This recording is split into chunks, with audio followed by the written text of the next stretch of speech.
Hi friends, welcome to cinema ரசிகன். நம்ம இன்னைக்கு மூவியில் பார்க்க போகிற படம் இப்போ தாடிசல் ரிலீஸாக ஓடிட்டு இருக்க மலையாள படம். படத்தோட நேம் அதிரடி.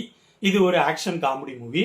இந்த படத்தோட ஸ்டோரி என்னன்னா, கேரளாவில் ஒரு பிரைவேட் காலேஜில் நடக்கிற கல்ச்சரல்ஸ் மாதிரி ஒரு ஈவெண்ட். அந்த ஈவெண்ட்ல நடக்கிற ஒரு அசம்பாவிதம், அதனால சில உயிர்கள் போகுது. இதனால அந்த காலேஜில் கல்ச்சரல் ஈவெண்ட்ஸை டோட்டலாக பேன் பண்ணி வச்சிருக்காங்க.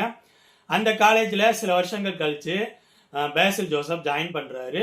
ஜாயின் பண்ணி அந்த காலேஜில் நடக்கிற சில சம்பவங்கள்னால அந்த கல்ச்சரல்ஸ் ஈவெண்ட்ஸை எப்படியாவது திரும்பி நடத்தணும் அப்படிங்கிற மாரி பேசில் ஜோசப் ட்ரை பண்ண ஆரம்பிக்கிறாரு. இன்னொரு பக்கம் அந்த ஏரியாவில் ஒரு முன்னாள் ரவுடியாக இருந்து இப்போ நார்மல் லைஃப்பில் இருக்க தொய்னோ தாமஸ் அந்த கல்ச்சரல்ஸ் ஈவெண்ட்ஸ் நடக்கக்கூடாது அப்படிங்கிற மாரி ஒரு முடிவில் இருக்காரு. இதுக்கப்புறம் பேசில் ஜோசப், தொய்னோ தாமஸ் இவங்க ரெண்டு பேருக்கு இடையில நடக்கிற பிரச்சனைகள், அந்த காலேஜில் கல்ச்சரல் ஈவெண்ட் நடந்துச்சா இல்லையா, இதுக்கெல்லாம் ஆன்சர் சொல்ற படம் தான் அதிரடி. என்ன பொறுத்த வரைக்கும் இந்த படத்தோட டைட்டில் அதிரடி. பட் இந்த படம் அந்த லெவல் அதிரடியா பிரசன்ட் பண்ணலையோ அப்படிங்கிற மாதிரி தோணுச்சு. ஃபர்ஸ்ட் ஹாஃபோட ஸ்கிரீன் பிளே நல்லா இருந்துச்சு. பட் செகண்ட் ஹாஃபோட ஸ்கிரீன் பிளே அந்த அளவுக்கு சுவாரஸ்யமா இல்லை. கிளைமேக்ஸ் போர்ஷனை தவிர செகண்ட் ஹாஃபோட ஸ்கிரீன் பிளே ரொம்ப சுமாரா இருக்கிற மாதிரி தான் ஃபீலை கொடுத்துச்சு.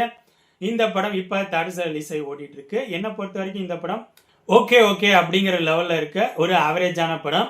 ஸோ என்னோட ரிவ்யூ பேஸ் பண்ணி முடிவு பண்ணிக்காங்க இந்த படத்தை பார்க்கலாமா வேணாமான்னு.